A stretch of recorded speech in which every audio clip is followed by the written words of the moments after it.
الحلقة الجديدة بتوع افلام من حلقة اخر الاخبار. زي ما احنا متعودين كل شهر بيبقى فيه اخبار جديدة، سواء اخبار عربية او سواء اخبار اجنبية. فاحنا هنتكلم عن احدث الاخبار اللي موجودة دلوقتي حاليا الفنية. بس قبل ما نبتدي الحلقة بتوع افلام، اتمنى تسيبوني لايكات كتيرة جدا جدا جدا، شير وسبسكرايب للشانل لو لاول مرة. طبعا عايزكم تشتركوا على الانستجرام بيج وفيسبوك بيج وتدوسوا على جرس التنبيهات عشان تجيلكم الحلقة اول باول. وطبعا اوعوا تنسوا الدعم لكل اخواتنا في الوطن العربي، سواء بالدعاء او سواء بالتبرع. هسيب لكم لينكات التبرع لاهلنا واخواتنا في غزه تحت في الديسكريبشن. ويلا بينا نخش في الحلقه.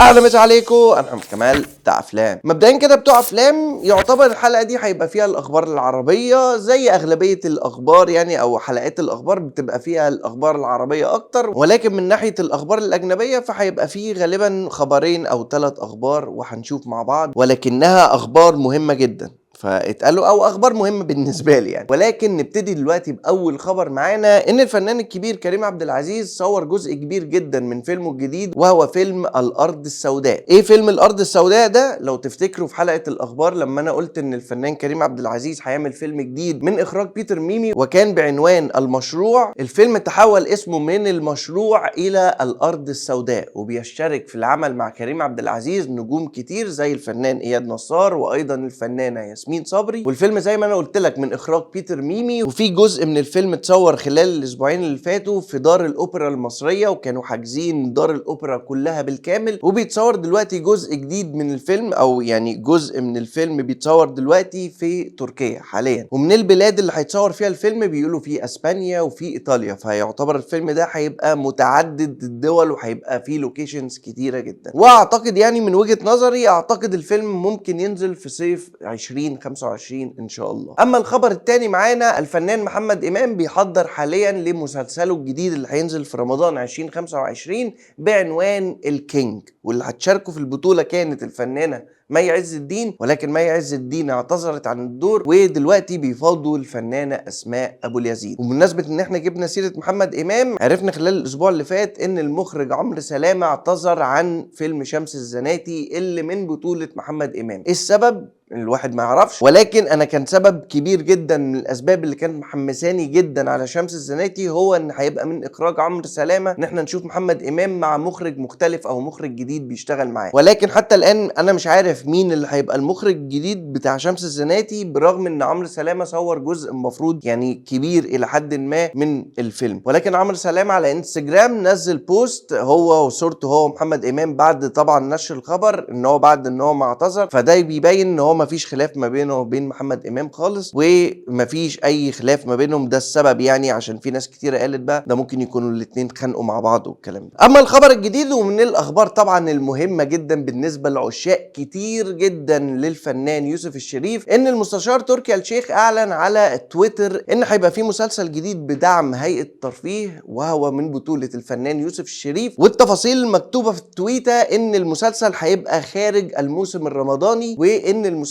هيبقى من اخراج المخرج حسين المنباوي ومن تاليف المؤلف محمد الدباح. واعلن مستشار تركي آل الشيخ من خلال التويته دي برضو ان هو متحمس جدا للعمل ده، وان العمل ده من وجهه نظره هيبقى علامه من علامات المسلسلات العربيه. فهننتظر ونشوف العمل الجديد بتاع يوسف الشريف، لانه هو بقاله فتره طويله بعيد عن الفانز بتوعه، وانا واحد منهم ومنتظر عمله الجديد بفارغ الصبر. ده غير طبعا فيلم الجديد اللي هو ديربي الموت اللي هينزل قريب برضو ان شاء الله، غالبا برضو هينزل في صيف 2025، او هنشوف يعني امتى هيعلنوا عن الفيلم او ميعاد نزول الفيلم. اما من الاعمال اللي انا شايف ان هي هتبقى جامده جدا جدا جدا من بطوله هشام ماجد، فيلم جديد لهشام ماجد. هشام ماجد طبعا بسم الله ما شاء الله حاليا في حاله نشاط قويه جدا، وفيلمه اكس مراتي الاسبوع اللي فات حقق 90 مليون جنيه، وبكده بقى رقم 6 في اعلى ايرادات في تاريخ السينما المصريه. فالف مبروك ليه. في نفس الوقت فيلمه الجديد فيه كاست تقيل جدا، والفيلم من تأليف احمد الزغبي وشيرين دياب ومن اخراج محمد دياب، اللي هو طبعا محمد دياب وشيرين دياب اشتغلوا قبل كده مع هشام ماجد من خلال طبعا مسلسل اشغال شقه اللي كان يعتبر انجح عمل كوميدي كان موجود في رمضان السنه اللي فاتت. اما بقى ليه ابو حميد عمال تقول الكاست اللي معاه جامد، مين بقى الكاست اللي معاه؟ بيشارك في البطوله مع هشام ماجد الفنانه ريهام عبد الغفور، باسم سمره، وطه دسوقي، ومصطفى غريب. فكل الكاست ده يا جماعه هيبقى فيلم ان شاء الله يبقى كوميدي اعلى من الافلام اللي عملها كمان هشام ماجد، ويبقى ده اعلى واحد. فهنشوف لسه كده كده ان شاء الله. اعتقد كل الاعمال دي هتنزل في صيف 2025، وده على ما اعتقد يعني، لان الناس بتنتظر العيد او العيد الصغير او العيد الكبير يعني، هنشوف. فاعتقد هيبقوا في خلال الصيف يعني. اما من الاعمال اللي بتتصور خلال الفتره الحاليه هو فيلم اسمه 6 ايام من بطوله احمد مالك وآية سماحه، والفيلم هيبقى في اطار رومانسي عن قصه حب تجمع ما بين الاثنين، واحمد مالك قايم بدور دكتور وآية سماحه قايمه بدور مضيفه. واما من الاخبار اللي انا اتمنى ان هي ما تخيبش املي زي السنه اللي فاتت، وانا بقول لك بكل صراحه ان مسلسل الدكتور يعني اسطوره الدراما، اعلى واحد في الدراما بالنسبه لي، الفنان القدير يحيى الفخراني سيعود في دراما رمضان 2025 من خلال مسلسل بعنوان الأستاذ. أتمنى من كل قلبي يكون، طبعا هو قامة كبيرة جدا ومش محتاج يعني إن هو لو ما عملش مسلسلات هو هيفضل أسطورة وهرم كبير جدا في الدراما يعني بدون نقاش. ولكن أنا قصدي أتمنى إن يكون يحيى الفخراني ما بينه وبين نفسه، أو الفنان الكبير يعني طبعا يحيى الفخراني بينه وبين نفسه يعني قال إيه، لا أنا ما كنتش راضي أو مرضي بالمسلسل اللي أنا كنت عامله السنة اللي فاتت، فعايز أعود بمسلسل يليق يعني ويرجعني بقوة. اتمنى ده اللي يكون شاغل باله اليومين دول. وطبعا كده كده الواحد بينبسط ان هو يشوف الفنان الكبير يحيى الفخراني موجود في الدراما يعني، دي حاجه تبسطني كده كده. والمفروض ان هو قايم في دور في المسلسل ده بدور قاضي، هنشوف بقى ايه القاضي او ايه قصته، هنشوف طبعا خلال الايام اللي جايه لو في اخبار جديده. اما بقى من اكتر الاخبار اللي بسطاني جدا جدا جدا هي عوده الفنان اللي انا بحبه جدا جدا جدا، محمد سلام. محمد سلام يا جماعه هيعود من خلال بطولة مطلقة من خلال منصة واتشت، وعنوان المسلسل هو كارثة طبيعية، وده هيعتبر اول بطولة مطلقة لمحمد سلام ومبسوط له جدا، واتمنى ان هي تبقى عودة قوية جدا لمحمد سلام. والمفروض قايم بدور موظف في شركة اتصالات بتحصل له مواقف كتيرة جدا، وكفكرة عجباني، واتمنى المسلسل ينزل في اقرب وقت ممكن باذن الله. اما من المسلسلات الناجحة جدا لناس كتيرة جدا في الوطن العربي حبوها جدا وانا من ضمنهم، مسلسل موضوع عائلي الجزء الثالث بيتم تصويره حاليا في الفترة دي، وتصور منه جزء كبير. في كلام كتير بيتقال ان هو ممكن ينزل على اخر السنة او على اول السنة بالكتير باذن الله. وفي الجزء الجديد هيبقى فيه مشاركة للفنانة رانيا يوسف في الجزء الجديد من موضوع عائلي. اما من الاخبار المنتشرة خلال الفترة اللي فاتت ان الفنان احمد عز سيتجه الى المسلسلات للمنصات، وطبعا هتسمعوا عن اسماء كتيرة جدا خلال الفترة الجاية، نجوم كبيرة هيتجهوا للمنصات لان هو ده التطور الطبيعي، وناس كتيرة جدا لقت ان الموضوع ناجح. وخاصة لو تاخدوا بالكم ان المسلسلات في الفترة الاخيرة اللي بره موسم رمضان بقت احلى من المسلسلات اللي في موسم رمضان، فناس كتيرة جدا او نجوم كتيرة هتتجه للحوار ده. احمد عز من احدث النجوم اللي هيعملوا الموضوع ده، وايضا في كلام برضو ان الفنان امير كرارة هيتجه برضو للمسلسلات او مسلسلات المنصات. وبكده بتوع افلام يعتبر خلصنا الاخبار العربية. نخش دلوقتي على الاخبار البسيطة الاجنبية، وهي اول خبر معانا بالنسبة لي. طبعا انتوا عارفين ان انا من عشاق سلسلة افلام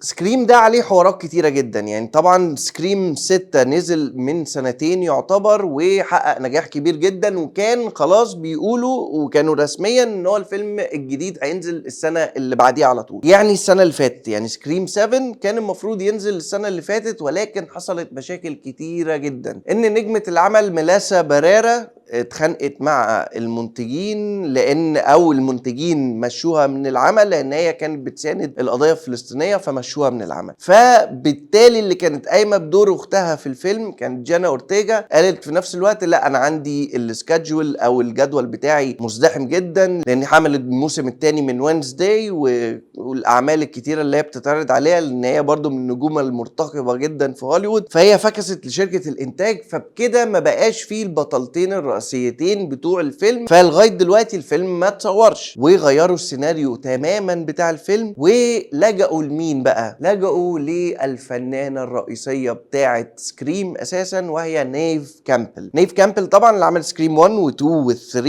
و4 و5، ولكن ما كانتش موجوده في الجزء السادس، لان هم كانوا حاطين في دماغهم ان النجمتين اللي هي ميليسا بريرا وجانا اورتيجا دول هم اللي هيعملوا سكريم بقى لحد بقى 10 ولا حاجه، هم دول اللي هيبقوا الابطال، ونسيبنا بقى بتوع زمان. فبالتالي بعد توقف كتير جدا المخرجين زهقوا برضو وقالوا لا خلاص احنا هنسيب البروجكت ده، وجه مخرج جديد للعمل اللي هو مؤلف سكريم، كل اجزاء سكريم يعتبر الا جزئين، وهو كيفن ويليامسون، هو اللي هيخرج ويألف الفيلم. والبطله هتبقى نيف كامبل اللي هي البطله الرئيسيه بتاعت سكريم. والفيلم المفروض نزله رسميا يعني في بوستر كده ان فيلم سكريم 7 هينزل يوم 27 فبراير 2026، وهيبداوا تصوير الفيلم في بدايه السنه 2025. والخبر الثاني اللي معانا سبايدر مان 4. سبايدر مان بعد نو واي هوم مفيش اخبار خالص، غير الاخبار في الفتره الاخيره ان خلاص رسميا بيكتبوا السكريبت، والسكريبت يعتبر شبه منتهي لسبايدر مان 4